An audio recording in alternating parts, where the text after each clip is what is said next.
Obesitas bisa membunuh. Apakah obesitas bikin sulit hamil? Ya, oke. Kita akan bahas mengenai obesitas kali ini ya. Kebetulan saya baca di media berita di Indonesia angka obesitas meningkat. Bahkan ada anak-anak yang berat badannya mencapai di atas 100 kilo dan bahkan sudah ada yang mengalami korban jiwa ya. Itu saya turut berduka. Nah, kita akan membahas sekarang mengenai obesitas. Ya, obesitas sendiri definisi dulu ya. Itu kita menentukan berdasarkan BMI ya, Body Mass Index.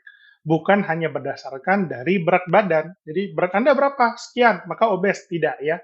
Kita menentukan obesitas berdasarkan BMI. Jadi BMI itu kita harus hitung, yaitu dengan rumus berat badan per tinggi badan kuadrat. Jadi misalnya berat badan ada 60 misalnya, dan tinggi badan Anda 1,6 meter ya, dalam meter, jangan dalam senti. Maka Anda harus menghitung dulu 60 dibagi 1,6 kuadrat. Nah, hasilnya berapa? Nah, jika angkanya berada di kisaran 18,5 sampai 24,9, Anda dikatakan normal. Jika 25 sampai dengan 29,9, Anda dikatakan overweight. Di atas 30, Anda kategorikan sebagai obesitas ya. Nah, obesitas ini memang banyak efek sampingnya. Bisa menyebabkan sulit hamil, betul ya. Jadi kita akan bahas mulai dari promil sampai dengan melahirkan. Kalau dia sedang promil, para penderita obesitas ini biasanya juga disertai dengan mengalami PCOS ya, Polycystic Ovarian Syndrome. Ini merupakan suatu kondisi di mana ada gangguan pada ovarium Anda, di mana sel telur yang terbentuk kecil-kecil tapi banyak. Dan ini salah satu yang memperparah kondisinya adalah obesitas. Nah, kalau obesitasnya berlebihan, PCOS-nya berat, selain infertilitas ya, kesulitan punya anak namanya infertilitas ya, juga akan mengganggu haid Anda. Haid orang-orang yang PCOS dengan obes ini biasanya sedikit-sedikit dan lama. Biasanya misalnya sebulan sekali, dia bisa sebulan setengah sekali, atau 2 bulan sekali, atau bahkan 3 bulan sekali.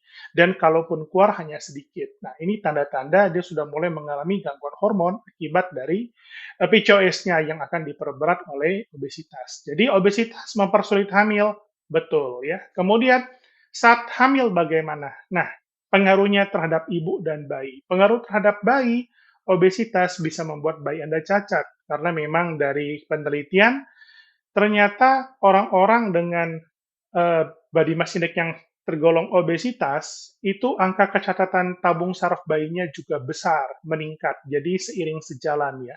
Nah, yang pasti juga kalau obes itu akan membuat dokter lebih sulit memeriksa Anda ya, melakukan USG. Kita USG apalagi hamil sedang kecil perlu ketelitian yang sangat dalam. Tapi kalau obesitas itu akan mempersulit bagaimana menilai bayi Anda. Kemudian bayinya bisa lahir prematur ya, bisa juga mengalami gangguan pertumbuhan, jadi berat badan bayinya kurang. Dan sebaliknya, berat badan bayinya juga bisa berlebihan atau kita bilang makrosomia. Hati-hati, berat badan berlebih pada bayi bisa mengakibatkan kesulitan saat melahirkan. Dan bahkan mungkin banyak yang ibu-ibu tidak sadari karena masih banyak yang mentargetkan bayinya untuk besar. Bayi-bayi yang lahir dengan berat badan yang berlebih, itu nanti pada saat dia besar, kalau dari penelitian, itu akan semakin besar juga kemungkinan dia mengalami obesitas, yang artinya resiko dia menderita stroke, penyakit jantung, penyakit darah tinggi juga makin besar. Jadi, jangan mentargetkan berat bayi yang over ya. 2,5 sampai dengan 3,5 adalah berat badan bayi yang ideal.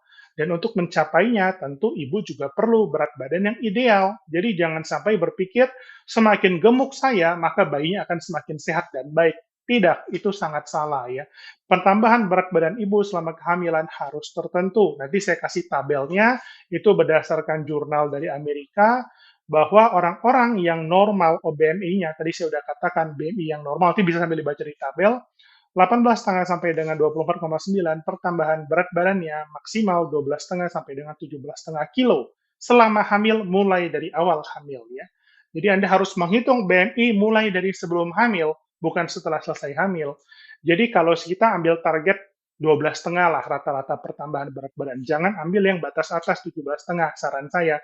Karena Indonesia beda dengan Amerika. Bule-bule tinggi-tinggi ya. Kalau kita kan mungkin Ibu tahu kita agak kurang tinggi dibandingkan bule-bule. Jadi ambil standar yang tengah-tengah atau mungkin yang bawah. Kalau lebih dari itu, BMI Anda lebih dari 25, tentu berat badannya pun juga makin terbatas pertambahannya.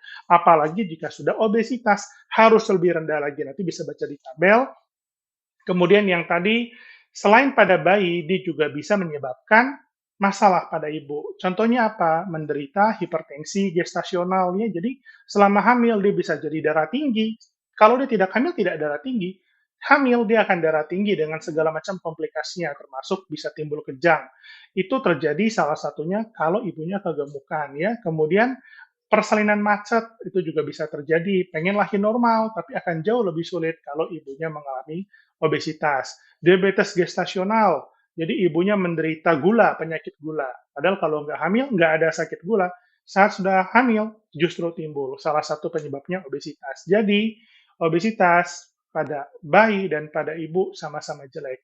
Kalau melahirkan bagaimana? Ya jelas, tadi saya sudah katakan, sangat sering terjadi, maaf, bukan sangat sering, rentan terjadi distosia, jadi kesulitan pada saat melahirkan baik normal ataupun operasi ya, kejadian distosia bahu itu juga akan meningkat ya, kemudian risiko perdarahan. Nah, jadi memang banyak jeleknya dari obesitas ini, mulai dari kesulitan hamil sampai dengan komplikasi saat hamil dan setelah melahirkan. Jadi ingat ibu-ibu, mungkin beberapa orang kalau datang ke praktik saya pasti akan sadar bahwa saya sangat menekankan berat badan, jangan sampai bertambah berlebihan. Karena saya aliran yang ingin mencegah.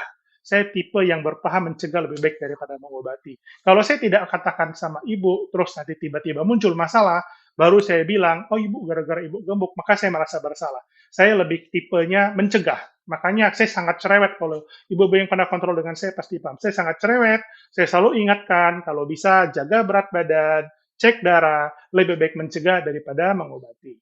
Oke, tolong di-share ya kalau Anda berpikir ini bermanfaat, karena mudah-mudahan ini bisa bermanfaat juga bagi orang lain dan terutama yang membutuhkan. Mungkin Anda sedang tidak membutuhkan, tapi mungkin orang lain sangat membutuhkan, karena ini adalah hal yang sangat sering dijumpai. Mari kita mencegah daripada mengobati. Sharing is caring. Terima kasih sudah menyaksikan.